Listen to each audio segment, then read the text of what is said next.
Hi, I'm Kathy Brackett, and I interviewed my friend and my co-teacher, and I just wanted to give some more answers, and we're going to put the videos together, and that's going to be the assignment. So, my experience with working with underprivileged children is that I work at a Head Start, and I used to work for several Head Starts, and all the pretty much all the daycares I've worked for have 75% ODJFS funded children. So yeah, they're all been pretty much underprivileged. I think that biases. There are biases.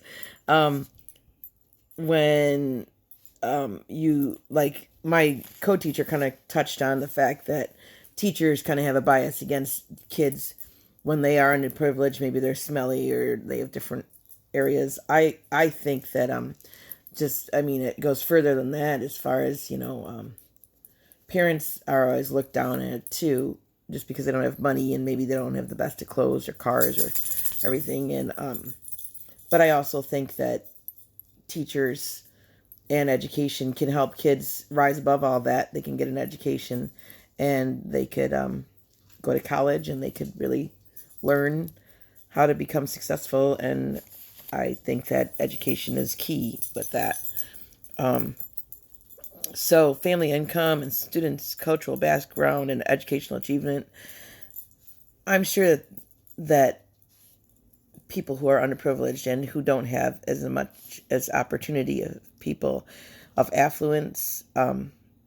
I mean that definitely is a factor. However, I do think that if you work hard enough and try to succeed and tell enough people that you want help or and look for scholarships and everything like that, there is money out there for kids to go to college. I am living proof. So, um, does the educator believe that education is the best means?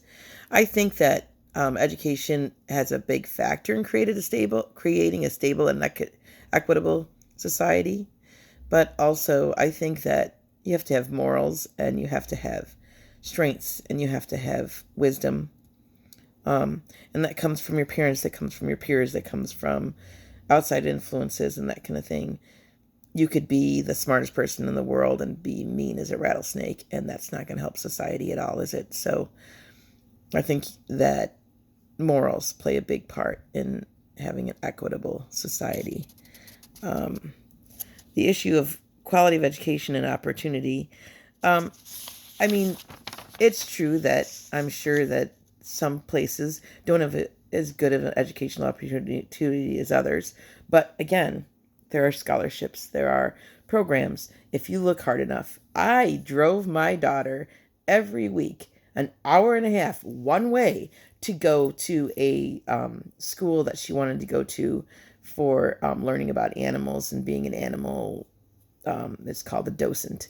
And if you're willing to do those things, if you're willing to take the time and the energy, then anything is possible. You just have to take the time and you have to have the wherewithal and you have to have the resources. But I mean, some days it was a hard time to pay for gas, but I got her there and I got her back. So you just have to do what it takes if you want your child to succeed or if you want to succeed in life. Um, I do see evidence of educational equality, and like my co-teacher was talking about, I really do disagree with this whole.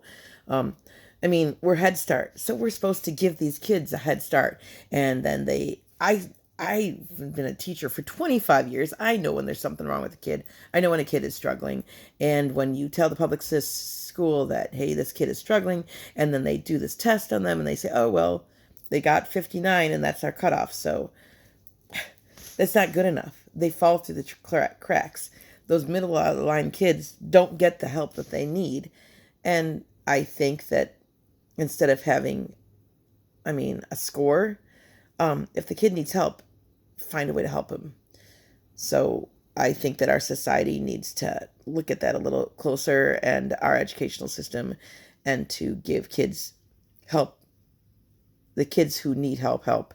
And even if the kids even the kids who don't need help, sometimes they need help sometimes. So, and the pros and cons of inclusion. Okay, so I'm probably gonna, and I think I wrote this in the discussion post too.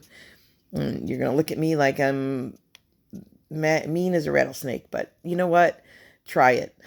I've had kids who hit, punch, kick, bite me because they are just not able to handle that many children and that kind of atmosphere. They have serious, serious problems and they need help. So maybe you can put them into the classroom 5 or 10 minutes for a while, but they need to have somebody with them at all times. And if they're not willing to put that other person in the classroom, then is it really worth ruining 17 other children's lives because this one child is such a terror that they're scary. They are a danger to other people. So, yeah, I got a problem with full inclusion if it's not done right. I do think that everybody needs a chance to be included in some sort of a situation. But if that child is really, really out of control or mean, then I think that for the safety of the other 17 children, that you need to have some, I guess, some leeway there and some guidelines and some help with that. So, yep. So hopefully, I know that the first part of the video is kind of stilted and it's all kind of messed up because my phone was acting up, of course, the one time that I needed to use it. But I'm going to try to put her videos and my video together and post it on YouTube, and hopefully you'll see what we were trying to say. All right. Thanks.